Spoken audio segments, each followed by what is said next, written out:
Hello, and welcome back to the Consider Your Mind podcast. As always, I'm your gracious host, Eric King, and along with my co host, Mino Pachan, today we have with us a very special guest, therapist James Geri of therapyjg.com. Enjoy.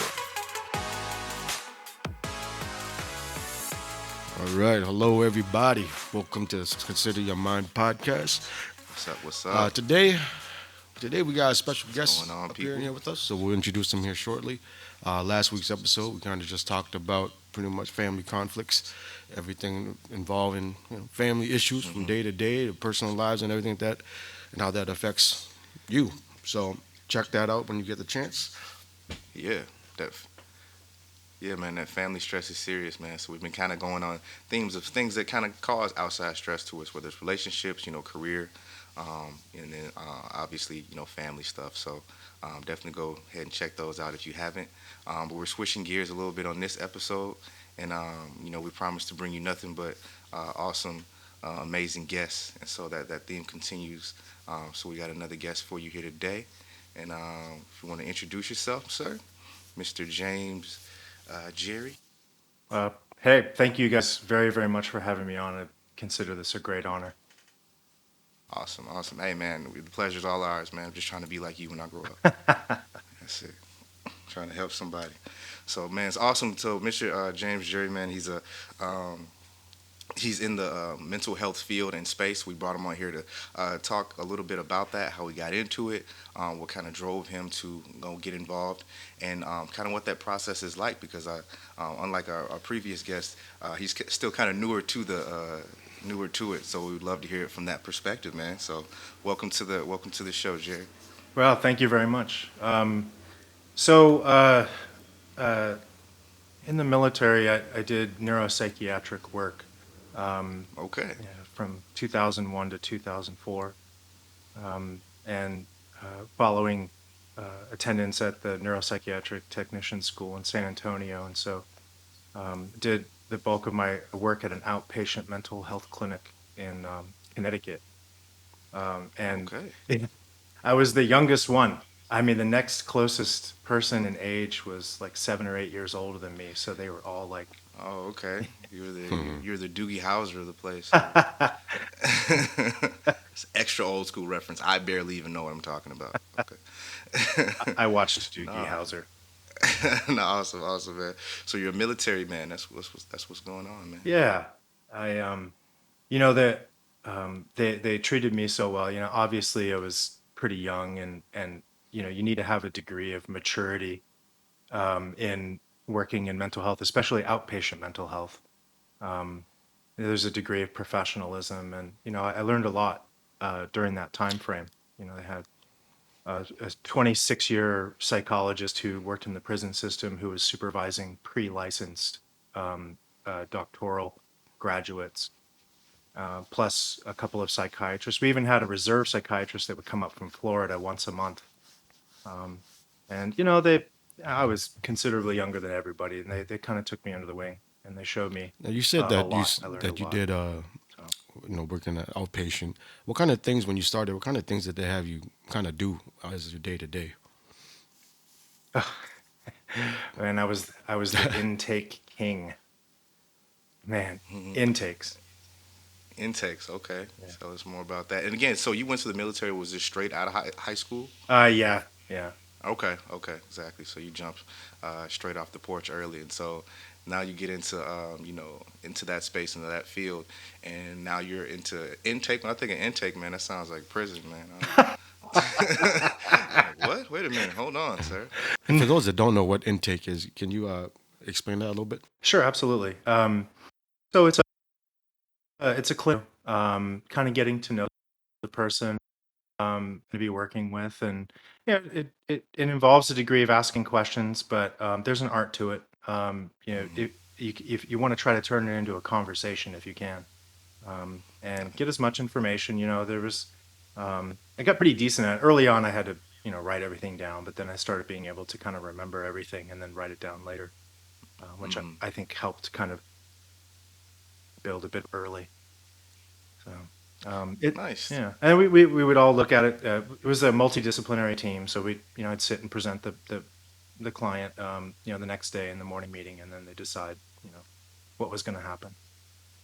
Nice, nice. So yeah, I guess you got to see all, because again, this is the military, so it's composed of all different types of people, Absolutely. from different backgrounds. Again, so you got a real diversity and spread. So no, that's awesome. It's good to hear something positive. Again, in terms of like the military taking mental health seriously. You know, people who came or have a positive experience coming out from that. Because honestly, like when I think of the military, like I've always been kind of like just looking at the commercials, like POW and help a wounded soldier and stuff like that, and then it's kind of like, huh, I've always heard not the best things about again even the VA hospitals and all this stuff. I think we do get kind of a bad like propaganda, like the military doesn't do enough to help its people. I would agree. Although I would say, in the final year, I think it was the final year of Bush Jr. And then W. yeah, W. But frankly, it was mostly President Obama who really kind of ran. We're talking sports here. You've got you sometimes the way the old NFL teams would do it, they'd have a back that would basically be running between the 20s, and then you'd have somebody else, Hmm. closer to the Hmm. goal line. Um, and Yep, yep, yep. Got the smash and the dash. President Obama basically ran it from 20 to 20, and then I think following administrators kind of finished the job. And the VA is significantly different. I used to think, I'd look at my hand, and you'd see four fingers and a thumb, and if you took, maybe two out of those five, were sort of working the VA for a paycheck, and another two really kind of didn't care, and then maybe the one person did. But I think that's changed a bit.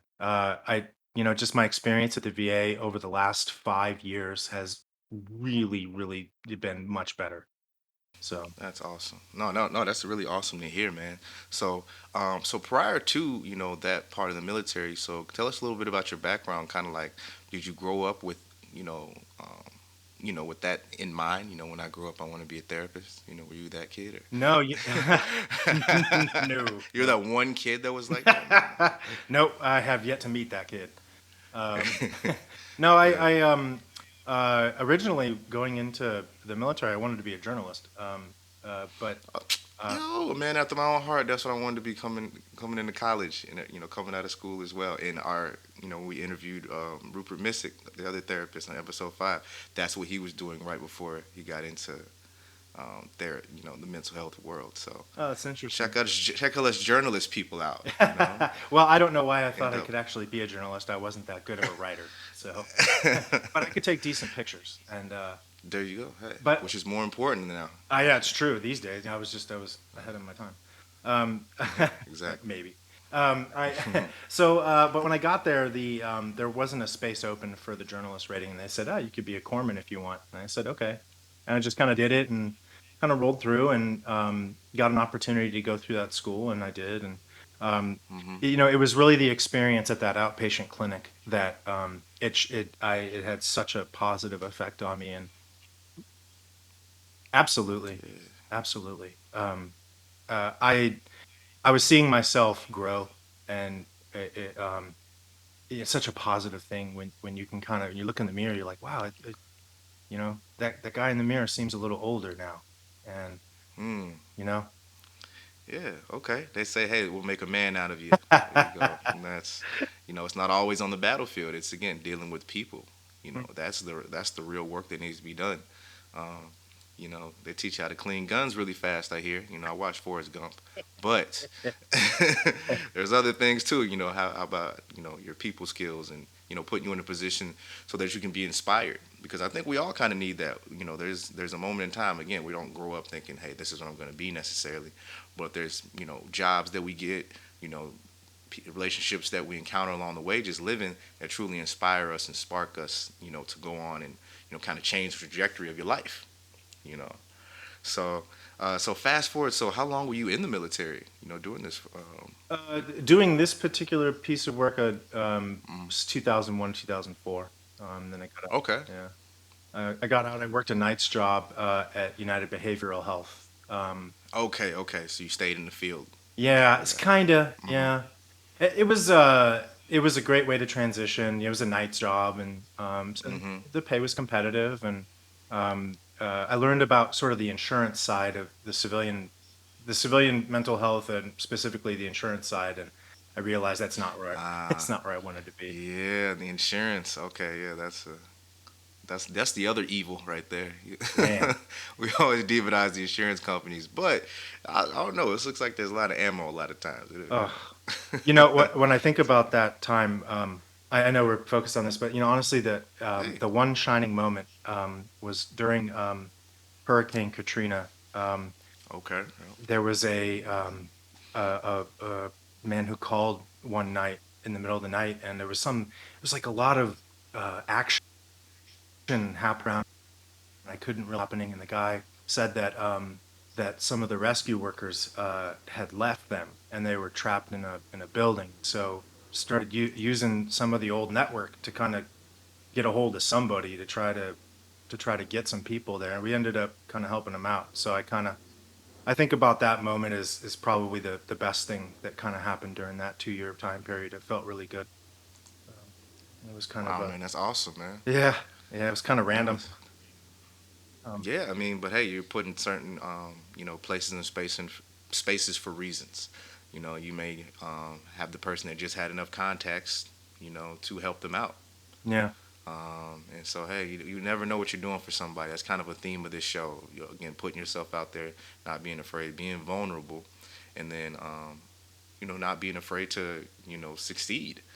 I think sometimes we're afraid of ourselves a lot of times. Um, I said this little kind of poem on one of our social medias. Our deepest fear is not that we're inadequate, but powerful beyond all measure. mm, It's like, no, you can actually really affect people's lives. You can really help somebody out here if you get out of your own way sometimes. You can help yourself, you can help other people if you don't necessarily get bogged down.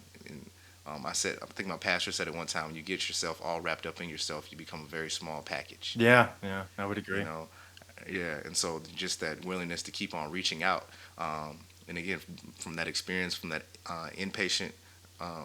intake, intake experience on, to kind of spark that, in you to keep that going. So no, that's awesome, man. So that was all those years ago. It's 2022 now, I know. and the spark's still there, man. How about that? After that, I worked at a vet for a little while, doing admin, and Okay. I met a private investigator there. She had a dog, and I was always kind of interested. Okay. I think Yeah, PI. Wow, man. I That's some television stuff right I there. think I Them watched a cheaters. little too much Magnum PI as a kid, maybe. I don't know. But I ended up working with her for a little while, and I learned a lot Okay. about what kind of entails. I used a lot of psychology during that, Hmm. different type, Now, you said using psychology. What is that? If you're helping somebody and you're saying you're using psychology, like, what does that entail? Oh boy. It's, honestly, it's not that dissimilar from a therapeutic relationship sometimes. It's about Hmm. connecting, recognizing bias, identifying bias in myself, um, Mm. and recognizing all of the factors that might go into something. Religious factors, economic, military, sometimes political, social. There's a lot of different factors that can be taken into consideration, and when you're, sort of trying to help people. And so, Mm. also, there's some active stuff too. There were some jobs in which, a simple conversation could solve a problem. But Mm. yeah, Amazing what a simple conversation can do, can it? Communication. very much so. Um, Hmm. No, man, no, that's really awesome. And I think it's important what you just said. Again, the knowing thyself part of it, recognizing your own biases. yeah, That kind of hit me because I think that's something that we don't do. We don't always, we know what other people don't like, and you can say, oh, they're that type of person, da da da. Well, who don't you like? You know, what I, if you, like I heard somebody say one time, I was like, okay, so if you were in charge, who would be in trouble? Think of it like that. interesting thought. I like that. Yeah, yeah, and I was like, oh man, that's deep because when we're in this, on this life trying to find, what we want to do, not just have a job maybe, but to have a real vocation, a real calling, a real passion. You also have to recognize yourself, your limitations within that. And I think we, view limits as such a bad thing. That's our enemy. We're supposed to overcome always. Go America. I can defeat all, including my issues. Like we're promoted to do that sometimes, but it's like no, man. Actually, limits. It give you some guidelines. It gives you some those can be your friend too. It's like that art of war thing. It's like if you know yourself and your enemy, then you don't have to fear 100 battles. If you just know yourself but not your enemy, you'll win 50% of the time. But if you know yourself and your enemy, now 100% of the time. But knowing yourself is key. That self-evaluation, and coming from a guy that wants to be a therapist, and I think that would be, you know, I hope that's what all therapists would be on. It does vary. Yeah, you know what? Now that I think about it, yeah, man, maybe you just one of the good ones. I'm taking this stuff for granted, but Oh, I hope. I hope. I hope. I got a lot to learn. There's so much. Oh man. There's just yeah, yeah. it's never ending. So after your last, I guess you say, gig or job at the veterinarian, where'd you go after that? What was your steps to get to where you're at now? I realized that I needed to go to school. Okay. I needed to educate myself. Um, Mm-hmm. it's funny. I think sometimes there's a wonderful speech that Denzel Washington gave at a graduation where he was talking about. It's one of the most motivating things I've ever heard, and I'm usually not terribly affected by um, sort of pathos. But But hey, man, it's Denzel, man. You're oh not the man, first. this I'm man, telling he is an orator. you. He the said, highest "Oh, order. he's so good." He says, it was speaking to your point about fear of failure and success. He says, the people afraid of, what if I can't do it, or what if I can do it and I can't handle it.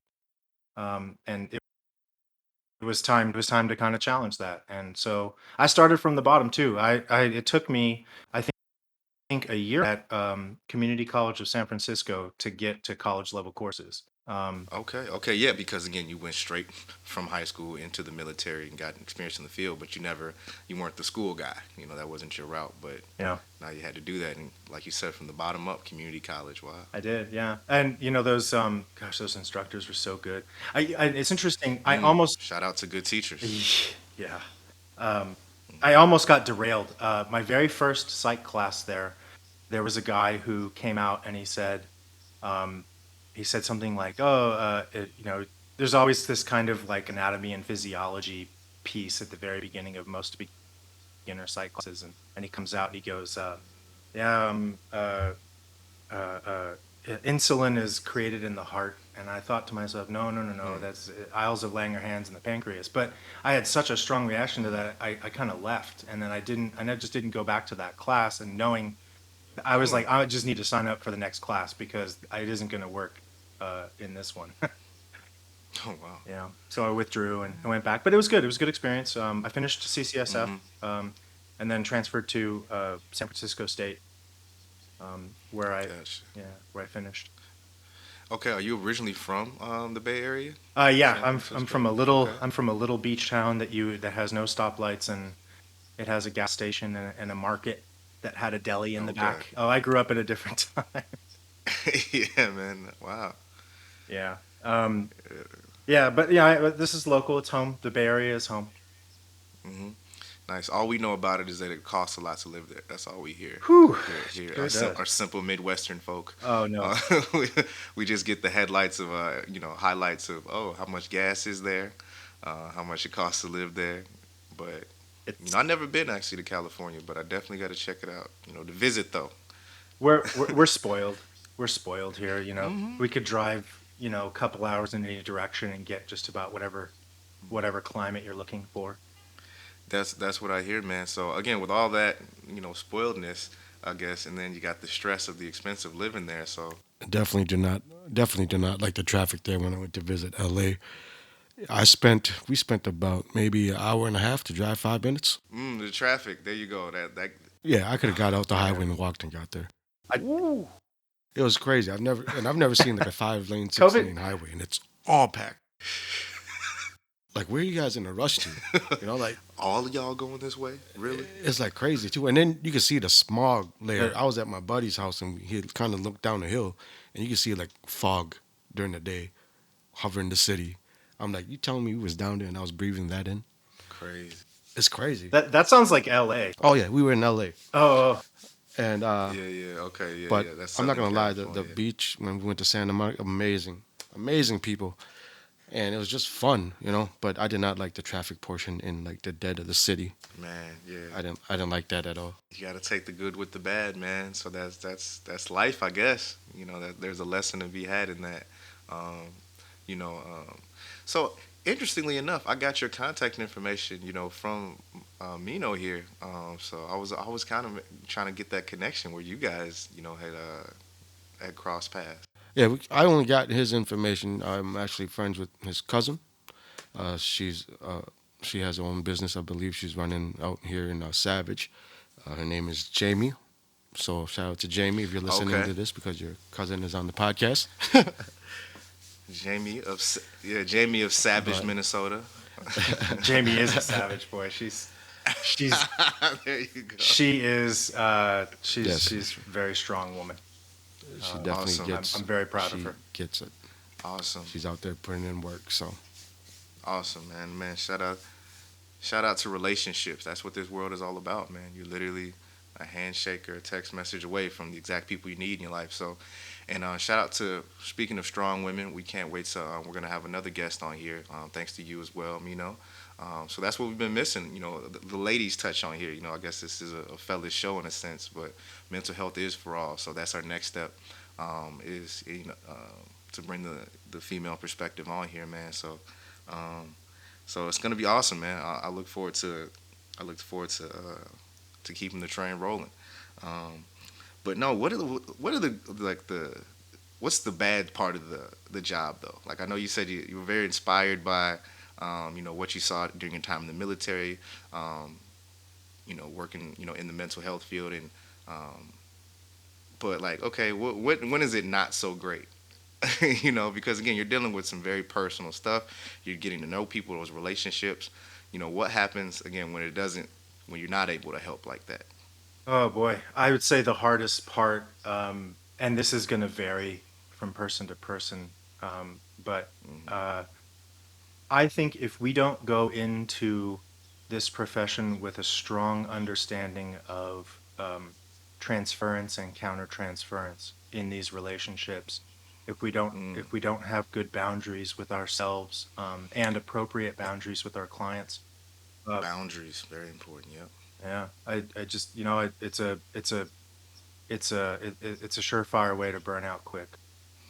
And what was the first things you said before boundaries? Oh, You yeah, said transference and countertransference. transfers and kind of see. That's how I know them books is working, man. You're deep in the.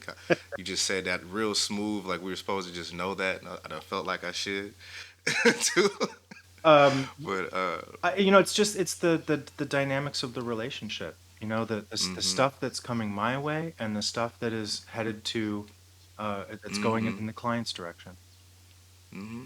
Okay, definitely, there is an exchange there, because this kind of started with my seeking out the help of a therapist, and one of the things too is you do develop kind of a relationship with that person after a while. You get to know each other, even just that brief time, even if it's an hour every couple weeks, like I do. But based on kind of that comfort level, that your therapist, they reveal things about themselves too, you know, that they probably maybe wouldn't necessarily reveal to another client. Um, but again, that's their call. That's like balance. Yeah, Some people, not everybody deserves again your vulnerability. So sometimes you as the therapist have to demonstrate that to your client as well. I agree. Boundaried self-disclosure is such a useful it's a useful tool when used at the appropriate times. So, yeah, in learning, that it was kind of hard. I had an instructor at the therapist training program who was, was very, very. boundary focused and was consistently checking in on, how I was setting boundaries. Was I upholding them? Was I caving? Was I being too bound? You know what I'm saying? Yeah, it helped a lot. It really it shaped me at an early point Now, in my now practice. for you, as you know, you're dealing with so many different types of people and so many different issues, sometimes more than one issue in one day. Now, for you, as a how does that mental stress affect you, and how do you cope with that, and how do you deal and balance your work life when you're dealing with so many issues that can be mentally draining? I have a secret. Um, I have figured out an aspect of myself that it's every once in a while we figure out these self hacks about ourselves. I on 2 days a week, I do an exercise thing in which I'm basically running uphill one of the local mountains here, 3.5 miles, and then I run back downhill. And yeah, and you have to stay focused on what you're doing. There's roots on the trail, and there's rocks, and it could slip and slide, and it is an absolute demand that you stay focused on just what your next step is going to be. And so I don't have time to sort of stop and think about my work or ruminate or something have to worry about my next step. And it's basically it's a break for mind, body, and soul, and Hmm, it helps me a lot. that's awesome, man. That sounds healthy again for your body, like you said, mind, body, and soul. Yeah. Uh, no, well, how long ago did you kind of discover that's what you needed? Like, when did you discover the secret? The moment I found out I got accepted to the program, I honestly, it was, I would not recommend to other people the way that I did it. I applied to one program and Mm, basically I made the cardinal sin of putting no pressure. Yeah. all the eggs were in one basket.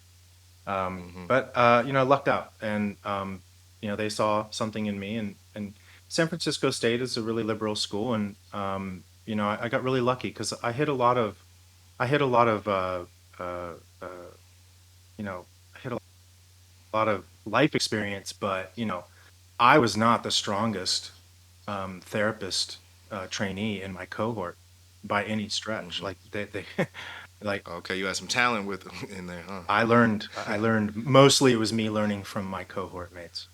So Okay. yeah. That's cool, man. Hey, teamwork makes the dream work. Not everybody's gonna be the star on the team, but hey, if we win, everybody gets a ring. Absolutely. Okay. Yeah. So no, that's awesome. That's an awesome attitude to have. Again, to persevere. I did the kind of the academic thing too, and again, that perseverance. That what's good enough too. Do I have to be number one? Do I have to? Is that gonna stop me, or what's my real goal out of this? Right. That keeps that stuff in perspective of it too, because I think it can come off too. Little One of my favorite words out there is virtue signaling, Oh, yeah. and I think it's so true because people do it so much, and become professional helpers. And, I'm gonna go do this great thing and solve all problems, and all those movies, Freedom Rider and all that stuff. It's just like, all right, but what's your real motivation behind this? Do you really want to help people, or is just this something that gives just you satisfaction? Mhm. And in the kind of line that you work through, Hmm. James, what kind of people are you seeing? Are you just seeing majority of like people that deal with anxiety or PSD, bipolar? Like, are you working all across the board, or is there a specific specialization that you're currently in, I guess, say, licensed in or working towards? So I'm currently working towards my license. I need about a little less than 400 more hours before I can challenge the test. I would, Okay. yeah, I would say that, and I'm currently at two practices, and one of them I really tried to focus on three areas: life transitions, grief, and PTSD. And Okay. at my other placement, I see lots of people. I'm seeing eighth graders and high school students and young adults and sort of medium range aged adults um, and a couple of older folks too. It's a broad spectrum. I have a couple of significant folks. I've worked with folks who've been diagnosed with schizophrenia. I'm Okay.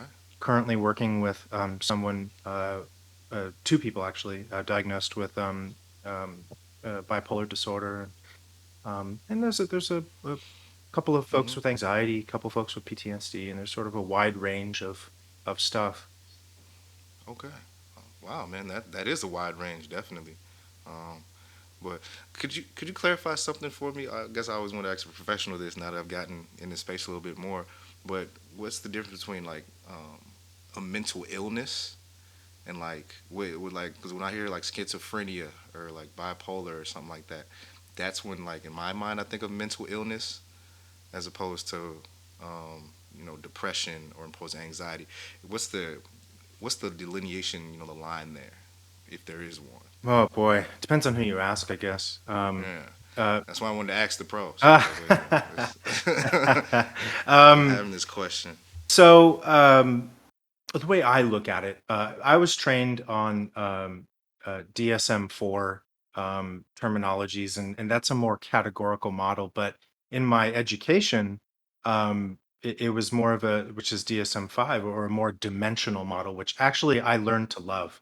It it allows a more nuanced and subtle way of looking at things, and we're not putting people into categories anymore. We're meeting people where they're at and understanding that there are, many dimensions to how people experience their world. You think about the head of a needle. If you zoom in on it with a microscope, and it gets really big, and it's such a tiny little point, but there's an infinite number of ways that you can intersect that needle, and then another infinite number of ways in which that intersecting line can leave. So people experience different things at different points and different severities, and so folks that are experiencing pretty significant distress with bipolar disorder, with schizophrenia, and these are things that we treat with medication. um, and then and we could treat depression and anxiety with medication. And then there's some other stuff, things that are a little bit more connected to people's personalities. And there's no meds for that, but the work is a little bit more behavioral. So like some of the personality disorders that you might see. Gotcha. Okay, no, that's very informative. That's um, because again, as I start to go down this path and we get further on and continue to gain knowledge in the field, these questions are starting to kind of pop up. Okay, where's the line drawn? And I think it's important for you to say that we're trying to move in and think it in more of a get people out of these boxes. Yes. That I think that's very important to say because I think that's just kind of how our brains have been, I guess, trained to do things, and I find myself falling into it too. So it's good to. Um, I'm glad we're having this show so that we can clear up things like that to see okay what's the proper way to even look at this and address this going forward so that we keep people treat people still as individuals. We've said on this show many times this is not a one size fits all thing. And now, Yeah. James, Yeah. I just had a question. With your current practices right now, how are you seeing your clients? Are you seeing any new clients, or are these just in person meetings that you're doing, or online? Yeah, is it remote too? Yeah. So I graduated in 2020, right smack dab in the middle of the lockdown. Okay. And Hey, so but still, congrats anyway. thank you. Yeah. I started seeing people, and it's actually, sorry, even going back further, we actually started seeing clients 1 month into the first semester of our 2-year program. They had us seeing people right away. So I was seeing people in person there. Had a client load of about four, maybe five the next semester. But then when the shutdown happened, I went um, exclusively to Zoom, and did Zoom all the way through. But then, I started going in. I was hired at Nugent Family Counseling in San Jose, and I started seeing a mixture. Some folks via Zoom, some folks in person, and now it's probably about 80/20. I'm seeing 80% people in person and 20% on Zoom. Now, if someone wanted to say see you as a therapist, are you able to take new clients right now, or is that something that goes through where you're working? Currently my schedule is full. I have, I'm definitely not complaining. Um, but I'll probably be scaling back a little bit. Um, uh, you know, most of last year was about, it was a little bit of a grind. It was trying to get hours. It was, recognizing that I needed this education and that there is no substitute. Um, I'm sure both of you gentlemen have experienced points in your lives when, the education was basically, hey, jump in the fire. Man, yeah, man. Immersion. Yeah. I have a lot of sales Yeah, you background, got so to get that's in it. mainly how Yeah. you learn. Just Definitely. jump in. Yeah, pretty much. They got brick on the sales floor. Let's go. You got to talk to people. You got to pick up the phone. You got to make the calls. You got to. There's no other way. Absolutely. So yeah, you got to talk to people. And I imagine when you say put in your hours, I would imagine it's like the little bit I do know about the medical field. I do know that you have to, in order to be a doctor, you got to go to a hospital while you're still in med school, and get trained up under people. Put your hours in. So I imagine in my head, this is I guess a similar thing. It's like okay, you got to go in there and you got to put your hours in. Yeah, it's a little bit like a residency. I agree. Residency. There you go. Yeah, yeah. Residency. Yeah, it's Oh man. but the after a certain point, like I would not afraid to admit by about October, November, whew, I was getting I felt, to borrow a line from a movie, I was starting to feel like a little too little jam spread across too much bread. Uh, Gotcha. but and so I started Hmm. scaling back. I took a couple weeks off in December, and I'm kind of slowly scaling my practice down to where I think is my sweet spot, which is probably right around 25 clients a week. Awesome, awesome. So yeah, that's interesting too. So how do you decide what your practice is going to be? Because again, how we kind of talk about it generally, like, oh, get a therapist, having a therapist. But what does that actually mean? Working for an actual place, like an organization. Like I go to an actual organization. He works for that organization, so that's my therapist I picked out of that. But what is what are these options like when you become a therapist? Is it something that you can exclusively just do? Set up a website on your own and Well, start doing it. Yeah, how does that work? yeah. Oh, you can go any number of different directions. There's Hmm. community mental health positions, and you get a pretty full schedule right away. There are fellowships like at places like at managed care health organizations around here. They have Kaiser, um, Okay. and so there's some spots where you can go that way. I wanted to be in this. I Okay, that's what you wanted. Yeah, and so I work currently for a group practice, and then also one.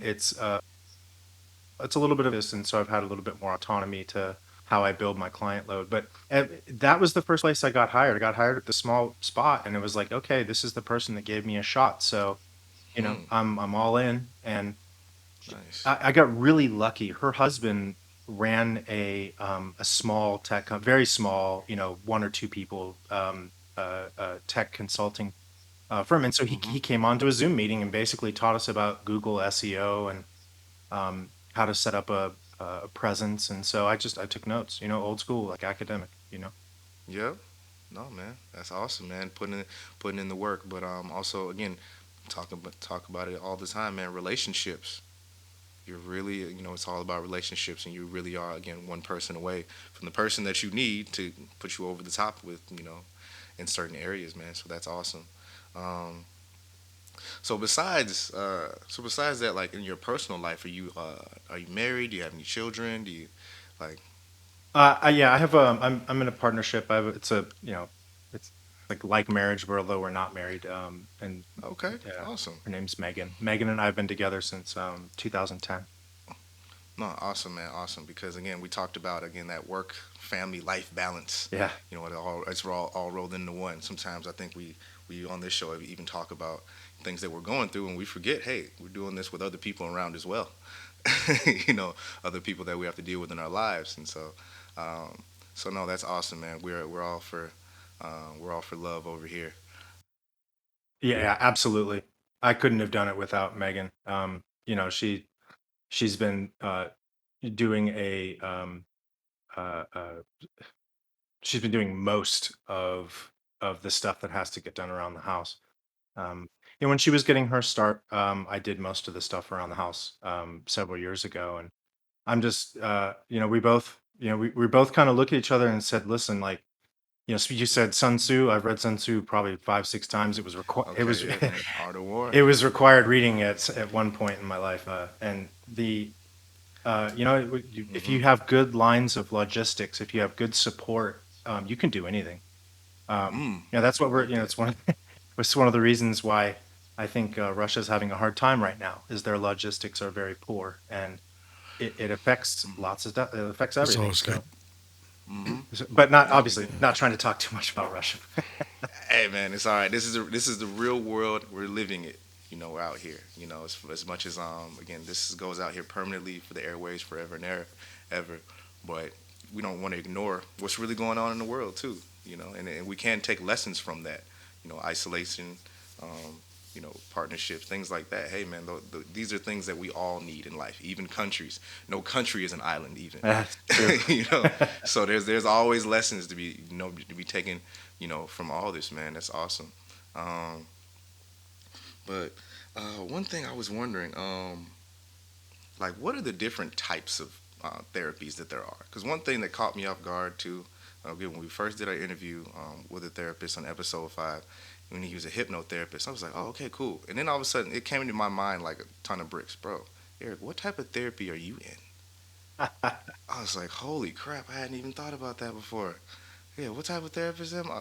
Oh yeah, cognitive behavioral therapy. I think you know. Okay. So yeah, could you talk about that? How do people figure out what's the best type of therapy, for them? A little bit of what you specialize in again, but how do people find out, what's because it does maybe take some trial and error. You don't hit it, right off the first bat. So.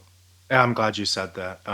Because every therapist gets trained in modality, sometimes three. But Okay. putting it into practice, maybe that's not the one that you want to use. Like there are some people that really prefer evidence-based treatment, and CBT Hmm. is up there with that. And then there are other people who, CBT. I personally, I I'd like to think of myself as an eclectic therapist. It's not like Okay. I'm a master Eclectic. of any one of the modalities, but Hmm. I've had a good opportunity to learn from a lot of different people, and so um, what I grew up a 49er fan, and uh, Okay. Bay Area makes sense. yeah, Bill Walsh revolutionized the game by teaching his players to read defenses. And so if everybody has quarterback eyes and everybody knows what the defense is, then you could change your route before you even run it and everybody else knows it. It becomes like a hive mind and it's unstoppable. Hmm. You watch those old films and they're just chewing everybody up because nobody knows what they're going to do. So, but the trick was being able to read the defense. And so what I try to do in my early sessions with people is I do my best to try to assess through a variety of means, including asking people about their previous therapy experience and what's worked for them. Because if they already know Hmm. that they've worked with psychodynamic therapists and that they prefer that, then that's the route I'm going to go because that's what they want.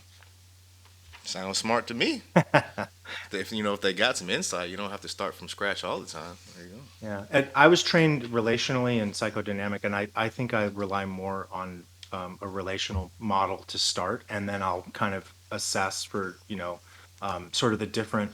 I like if you imagine like an archery target, like you got like a bullseye and then the outer rings and all that, and you can kind of like get a sense of like, what's our main focus and what are some secondary focuses, tertiary focuses, and on and on. Hmm. And maybe you might use a different modality for each one of those situations. And so, I might do one session might be focus on cognitive reframing, and another one might be family systems, and a cob or Okay. so And you said you're pretty much on the way to getting working towards your license. What's the process to do that and actually get licensed other than taking a test? Like, what is the steps for that for other people that may be in the same shoes as you?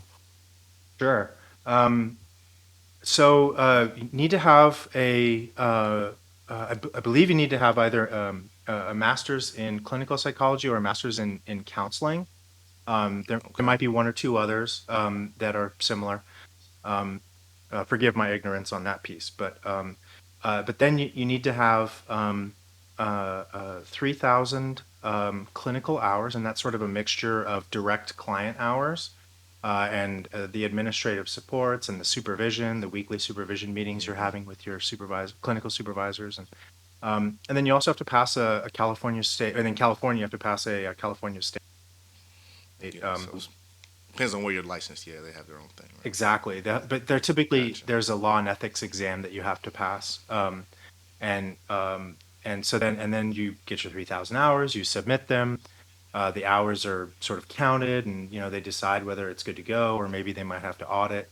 And then once they've approved, then you take a licensing exam, and once you pass that exam, then you're licensed. And Awesome, man. then what you need to do though, to become a clinical supervisor is you have to have 2 hours, excuse me, 2 years working as a licensed therapist. Okay. Okay, man. It's quite a process, but I think that's good because I'm glad you mentioned something about ethics in there too. Take an ethics test because it is, you know, you're dealing with confidential information. You're dealing with sensitive information. You really have an influence over people's lives. So uh, that 3,000 hours sounds like a whole lot, but I'm like, you know what?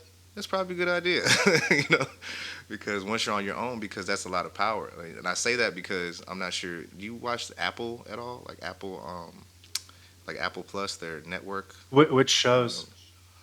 they have one called The Shrink Next Door. They have like No, I The haven't seen Shrink that. Next Door. Oh my goodness, you'll probably be appalled as as a as a professional, an ethical professional in mental health. But it's based on a true story, and I didn't know this. But it's the guy that played like Ant Man. I think it's Paul Judd. Okay. Yeah, and then Will Ferrell. And they're like, and it's based on a true story. I didn't know this until after I watched the whole series, but it was this guy. He went to a shrink, a shrink or psychologist and psychiatrist, and that psychiatrist basically took over his life. He ended up having a whole bunch of money and stuff like that. Inherited all this wealth, but he was a very shy guy, had personality issues and stuff. And this dude really, literally, over the course of like 30 years, like I'm talking about a long time, and it's only recently that this guy has got his like license or whatever revoked. Oh, And it was tripped me out. It's like, I'm watching this show and I don't realize that this is a true story. I'm just watching it because okay, I like Will Ferrell. It should be pretty interesting, and it started from like a true crime podcast. Like a journalist, this journalist in New York, you know, saw these parties happening in the Hamptons next door all the time, and thought the guy that was throwing it was this big time um, psychiatrist. And but no, the person that actually owned the house was the guy on the grill. This dude was basically like a butler. He turned him into that. So it tripped me out. I'm like, why am I watching this show when I just decided to get a therapist and it is telling me all these terrible things? so But I was, I subscribe to the there's a California MFT organization, and so I subscribe to their newsletter, and so they always send something once every couple months, and mm-hmm, basically what it turns out is that the things that will get you to lose your license, 75% of therapists that lose their license, it's to DUI. mm, Yeah, yeah. I would have never get. Wow. It's remarkably weighted in that direction. It's like most, and what's really interesting though are the other 25%. These stories are wild. Like this thing, like I don't know why this therapist thought that that was a good idea. Mm-hmm. You see, it's interesting that you're bringing up that story. That one of the ones that I read was like this guy had inherited a significant amount of money and was sort of felt uncomfortable about it and got a therapist, and then the therapist like the timeline is like within 2 weeks had terminated the relationship, and then a week later was in business with this guy. Uh, Sheesh. yeah, it's It's super like an inappropriate. American Greed story or something like Sure. that, man. It's just Yeah. no, that's crazy, man. It's but it's just things you do have to watch out for. And again, trusting your instincts so much. Um, One of the things my therapist is like, shows me books and things I should read, certain authors, and one of them I've been reading, and it talks a lot about authenticity. And we've been taught for so long not to trust our instincts, to listen to everybody, to not be ourselves, but we actually need to listen to that. So to know if we're getting taken advantage of, to know if we're uncomfortable with certain things, and so we don't just go along with it. But it's crazy we've been trained so long to defy our actual authentic selves. You know, I stay in line, straight. You're exactly. supposed to eat this. You're supposed to like this. You're supposed to, instead of actually figuring out who we are, we learn to start being even afraid of ourselves. And so, a guy inherits a whole bunch of money, and he's uncomfortable with it. He inherits some power or something that we think, yeah, that's empowering. You can do what you want now. But again, for him, his first instinct was to reach out, like, okay, I'm scared. What do I do? Yeah. And make yourself vulnerable. So your headspace matters so much. Yeah, it's incredible the amount of influence that we have in our clients' lives. And so I I have a little bit of a drive to get to both practices, and so it kind of allows me. And there, it's such a beautiful drive going both ways. Like one of them is down a freeway with no billboards, and then the other way I cross the Golden Gate Bridge. And um, oh yeah, but so I use those times to both get in the zone and then also to get out of that zone. And it's important to kind of sort of ramp up, like what am I, what's on my plate for today, and then later on it's like, okay, the note is written, I don't have to carry these things, and I can my life, because I think ultimately a lot of another sticking point, I think, for some folks is they have a hard time leaving it at the office. Taking work home with you. Yeah, yeah, Heard that a lot of times. Yeah.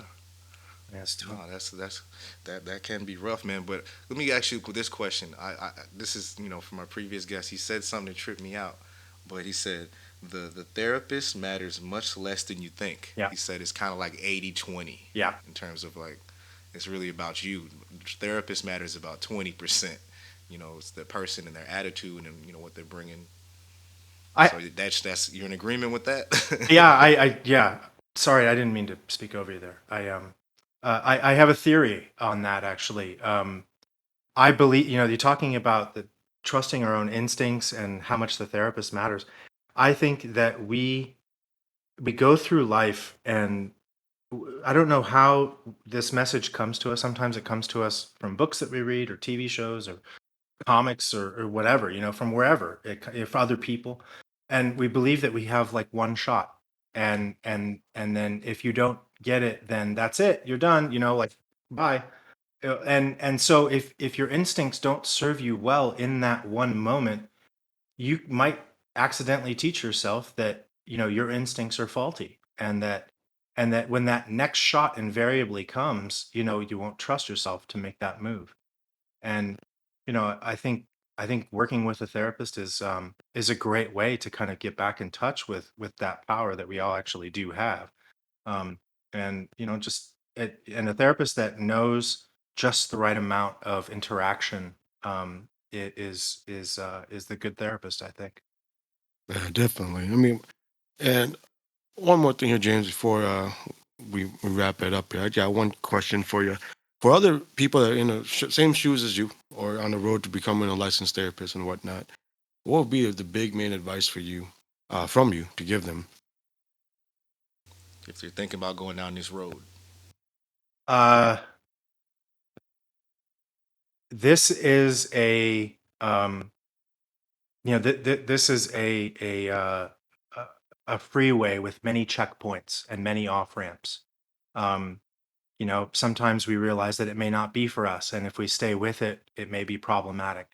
And if we do stay with it, there's a level of commitment, I think, that we have to kind of take, because there's a lot of hoops to jump through, and there's a lot of training that you need, and there's a lot of humility that and vulnerability that you must develop and get in touch with, and be comfortable with, and at the very least recognize. And the recognizing that you have administrative challenges, you have um, therapeutic challenges and personal challenges, and recognizing that it's okay um, if you're not perfect. Like, Hollywood has this image sometimes of like the therapist that knows the exact right thing to say at the exact right time, and it's not realistic. We don't A always. therapist that doesn't need a therapist. Yeah, exactly. Yeah, and actually, I'm glad you said that. It's a good idea for a therapist to have their own therapist too.